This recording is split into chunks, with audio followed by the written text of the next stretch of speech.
இயேசு கிறிஸ்துவில் எனக்கு பிரியமான சகோதர சகோதரிகளே, இன்றைக்கு ஆண்டவர் இயேசு கிறிஸ்து நற்செய்தி சொல்லுகின்றார். நான் சட்டத்தையோ இறைவாக்குகளையோ அழிக்க வந்தேன் என்று எண்ண வேண்டாம், அதை நிறைவேற்றுவதற்காக வந்தேன் என்று சொல்லுகின்றார்.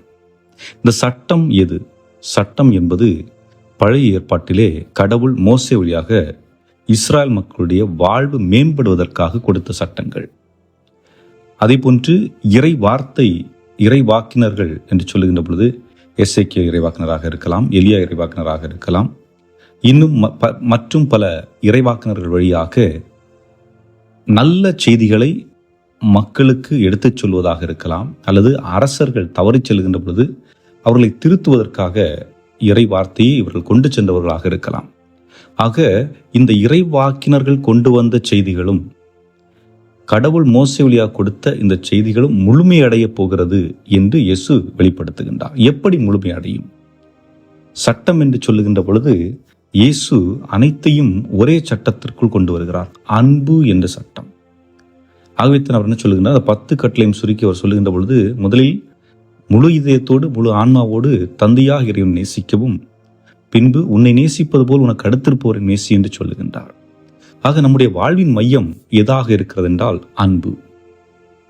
ஆக இந்த அன்பை இயேசு எங்கே நிறைவு செய்கின்றார் என்றால் சிலுவையிலே நிறைவு செய்கின்றார். காரணம் என்ன? எதிர்பார்ப்பற்ற ஒரு அன்பு, அன்கண்டிஷனல் லவ். நாம காட்டுற அன்பெல்லாம் பார்த்தீங்கன்னா கண்டிஷனல். நான் இதை செஞ்சா நீ அதை எனக்கு செய்வ, அல்லது நீ அதை செஞ்சா நான் உனக்கு அதை செய்கிறேன்.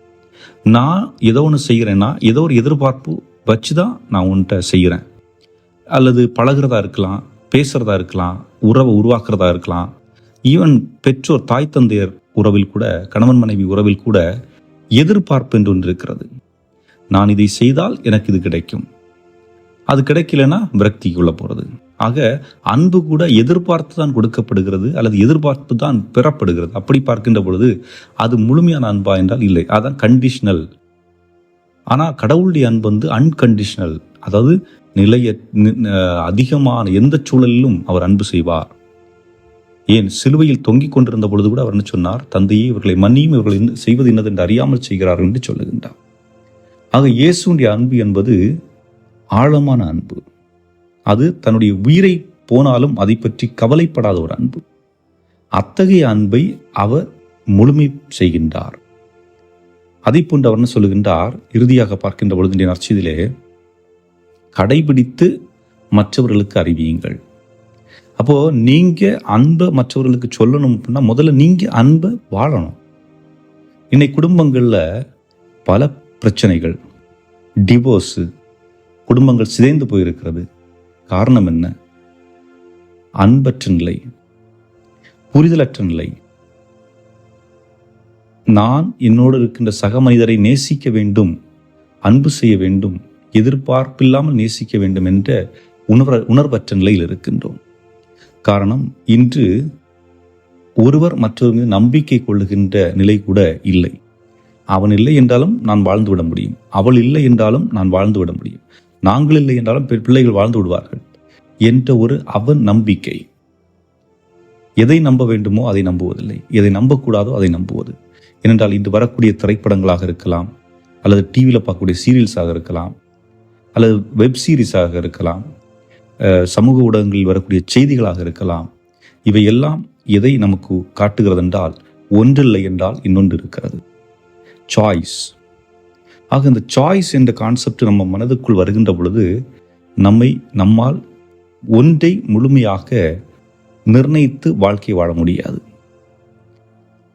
எவரொருவர் என்னுடைய வாழ்வில் நான் இந்த நபரை நேசிக்கின்றேன், இவரோடு இறுதி வரை வாழ்வேன் என்ற ஒரு முடிவை எடுத்து பயணிக்கின்றாரோ அவர்கள் பயணிப்பார்கள் எந்த சூழலிலும். ஏன்னா எல்லா நாளும் ஒரே நாள் இருக்க போறதில்லை, எல்லா நாளும் திருமணமான முதல் நாள் போல இருக்க போவதில்லை. அது சில நாட்களிலோ சில மாதங்களிலோ அந்த நிலையை கடந்து விடுவீர்கள்.